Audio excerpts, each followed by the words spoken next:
All right, so now that our incised pendants have been bisque fired, it is time to learn the wiping back technique.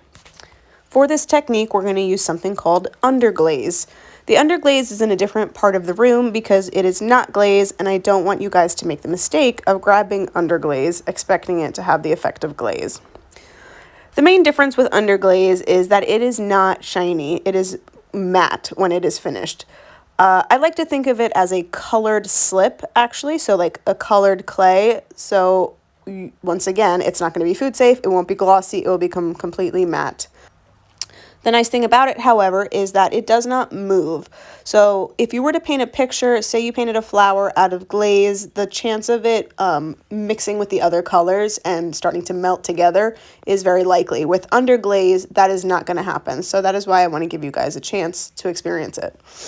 But for wiping back, it's very easy. You can see that I just dabbed the color into my incised lines, and now that it is all filled in, I'm going to take a sponge, and just as the name suggests, I'm going to wipe the underglaze away from the surface of my pendant.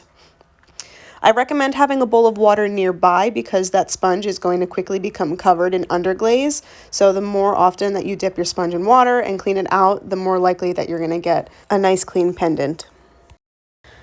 If your lines were deep enough, the underglaze should remain in the incised lines, really highlighting your design. My sponge is not too wet. I don't want it soaking wet, but just nice and damp so that it does wipe away the underglaze. And there you have it. That is called wiping back. These will be fired again to make the underglaze permanent. You have an option. If you would like, I can bring it all the way up to temperature and your pendant will be left completely matte, or we can put a clear coat over it and it become glossy.